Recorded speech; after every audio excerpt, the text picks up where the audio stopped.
Est-ce que tu veux que ton partenaire soit plus dans son énergie masculine? Peut-être qu'il prend plus d'initiative, qu'il soit plus assertif, qu'il soit plus dans son leadership, qu'il montre plus de, peut-être même un désir sexuel, qu'il ait plus d'initiative finalement de sa part.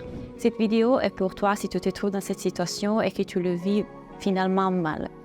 La chose plus intéressante à regarder ici quand on parle d'énergie masculine et féminine, c'est que dans chacun d'entre nous, il y a, que soit les femmes, soit les hommes, deux énergies qui sont l'énergie féminine et masculine. Et effectivement, on a tendance parfois à être un peu déséquilibré. Donc, il y en a une qui on utilise plus d'une autre. Et on appelle ça les deux polarités. Et ce qui est intéressant, c'est que souvent, les femmes, effectivement, surtout quand on a du toc de couple, quand on a des illusions sur ce qui est l'amour, sur ce qui devrait être un bon partenaire, et que aussi on a des traumas, on a la tendance à être attiré par une typologie d'homme qui finalement est dans ce qui peut être confuse comme de l'énergie masculine, mais finalement c'est un attachement plutôt fuyant. Et rappelez-vous qu'il y a 4 styles d'attachement, j'ai fait une vidéo sur ça et je vous invite à la regarder parce que ça va vous expliquer quel est votre style d'attachement, donc la façon dont vous êtes en relation avec l'autre. Donc on peut avoir une idée de ce qu'est une énergie masculine qui parfois est confuse, c'est une confusion par rapport à ce qu'il est vraiment.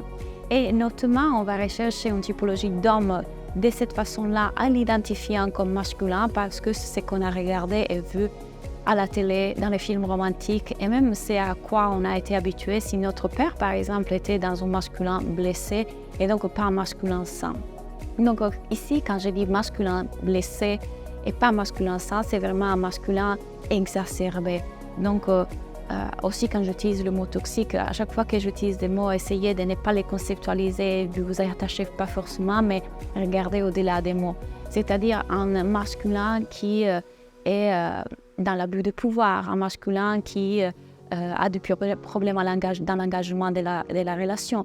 Et finalement, quand on a un trauma ou quand on a un style d'attachement anxieux, par exemple, ou désorganisé, on peut avoir cette attirance pour ces hommes-là. Donc, c'est le classique « fuis-moi que je te suis », je crois que c'est ça en français.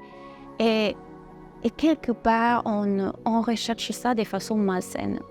Donc, quand on recherche dans notre relation saine, on a rencontré quelqu'un qui nous traite super bien, qui se comporte super bien, qui est merveilleux, qui n'est pas dans ce masculin blessé, et pourtant, quelque part, nous, on a le manque de ce qu'on a expérimenté être un masculin pour nous, selon nous, et ce qu'on a vu être un masculin dans les réseaux sociaux, dans les films, et donc on est en manque de ça. Et la première chose du coup à faire, c'est de réaliser et voir en fait quelle typologie de masculin êtes-vous en train de désirer, et si vous n'êtes pas dans une blessure dans laquelle vous recherchez en réalité un homme qui n'est pas dans un masculin sain. Et donc, quand vous vous trouvez en face de votre partenaire qui est dans un masculin sain, quelque part, vous ne vous sentez pas attiré par ça. Donc, le but ici, ce n'est pas d'échanger la relation ou essayer d'échanger votre partenaire. Le but ici, c'est plutôt d'essayer de voir quelles sont les blessures, les croyances sur l'amour et sur les relations ou sur les hommes que vous, en tant que femme, vous avez besoin d'ajuster à l'intérieur de vous. Donc, ça, c'est la première chose. L'autre chose qu'il faut regarder, c'est que parfois, c'est vrai, effectivement, notre partenaire, surtout un partenaire qui est quelqu'un de super gentil et super présent et super amoureux, peut être effectivement un peu plus dans son féminin. Ça peut arriver.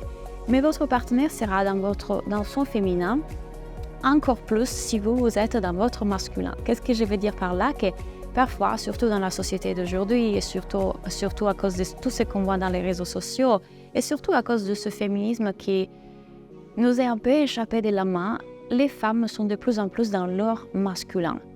Et ce qui se passe en fait, que si dans la relation vous êtes dans votre masculin blessé, donc par exemple moi dans le passé j'étais dans ce masculin blessé dans lequel je voulais toujours réussir plus avec mon business, toujours avoir plus, il y avait cette insatisfaction, donc c'est un masculin qui va à la recherche de conquérir, de réussir, de performer, qui est masculin blessé.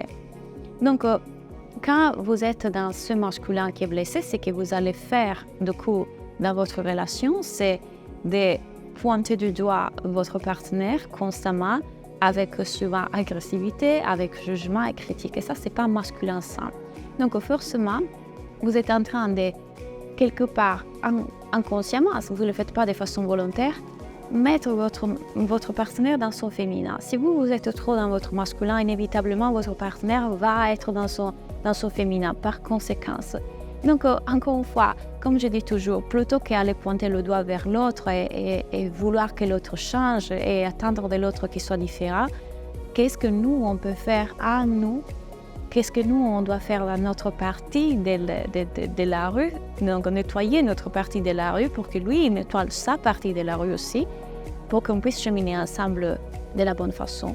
Qu'est-ce que je dois faire ici qui m'appartient à moi? Donc, quelle est ma responsabilité ici? Donc, la première chose que je vous invite à regarder ici, combien de fois vous êtes du coup dans ce masculin. Le masculin que vous pouvez voir en vous, c'est un système de protection. Donc, et rappelez-vous que dans nos sous-personnalités et parties inconscientes, il y a toujours une partie protectrice et une partie exilée. La partie exilée est une partie qui est en souffrance, qui a vécu un trauma, une blessure, une souffrance. Et la partie protectrice, c'est une façon de notre cerveau de se protéger de ça. Donc, notre cerveau a trouvé comme astuce de venir créer un système de protection pour que cette partie qui est en souffrance ne soit pas touchée. Exemple, j'ai peur d'être abandonnée, d'être rejetée. J'ai peur de ne pas vivre les relations de mes rêves parce que petite, j'ai manqué beaucoup de ce que je voulais. Du coup, ce qui se fait, c'est que le cerveau crée un système de protection dans lequel, du coup, il protège, il repousse l'autre, il protège, il agresse. Parce que du coup, si moi je n'agresse pas, je ne suis pas en train de défendre ce qu'il y a ici, je le laisse exposer et du coup, ça peut souffrir, ça peut faire mal, ça peut le toucher. Donc forcément, si vous avez eu une blessure, n'importe quelle chose s'est passée dans votre enfance en réalité, et tous, chacun d'entre nous là, et du coup, ce système de protection vient là. Et ces sous-personnalités protectrices, du coup, est la partie qui va vous faire, de façon inconsciente, involontaire, mettre dans votre masculin. Un masculin qui juge, qui critique, qui n'est jamais satisfait, qui regarde toujours le problème et qui, quelque part, veut créer le conflit et est tout le temps en guerre avec l'autre. Donc, regardons d'abord ça. Regardons qu'est-ce qui est en train de se passer en vous. Votre responsabilité là-dedans. Qu'est-ce que vous avez à faire là? Parce que je vous assure et je vous le promets, du moment dans lequel moi je fais la partie qui me correspond à moi, dans le moment dans lequel moi j'ai représenté mon masculin, dans le moment dans lequel mon féminin est devenu beaucoup plus présent. Et qu'est-ce que ça veut dire ce féminin plus présent? J'étais beaucoup plus détendue, donc toute l'anxiété relationnelle, le toc de couple, les doutes sur mon couple, les pensées intrusives ont commencé à se calmer parce que j'ai fait le travail que je vous propose encore et encore dans mon programme Soulful Love. Je le crée pour vous aider parce que j'ai mis dedans tout ce qui m'a aidé à moi. Et donc, au plus moi, je me suis détendue. Plus moi, j'étais dans ce féminin qui est calme et qui est détendu et qui il peut respirer, plus l'autre se sent libre aussi d'être dans les bras d'un féminin qui l'accueille, dans les bras d'un féminin nourrissant. Donc, mon partenaire, par exemple, adore le fait que je suis très nourrissante. Je prépare à manger, je prends soin de lui. Dès qu'il a un petit boubou, je dis « Ah, j'ai mis l'essentiel pour toi ». Bref, ce sont toutes les petites choses qu'en fait les hommes aiment parce que ça leur permet d'être accueillis dans ce féminin nourrissant. Et du coup, plus moi j'étais dans cette énergie-là, plus, imaginez qu'est-ce qui s'est passé, du coup, plus lui était dans son masculin. Plus d'initiatives, organisation des dates, aventures, surprises. Il me dit ce soir, prépare-toi, on va ici, je t'amène au spa. Il prend des initiatives aussi beaucoup plus dans l'intimité. Bref, il y a eu un changement énorme du moment dans lequel il a vu qu'il pouvait s'exprimer pour qui il est, qu'il pouvait être, qu'il pouvait laisser ses émotions être là. Bien évidemment, un homme, lorsqu'il y a un masculin en face de lui, donc une agressivité, une accusation constante, il va faire « donc il va s'enfermer, il va se refermer.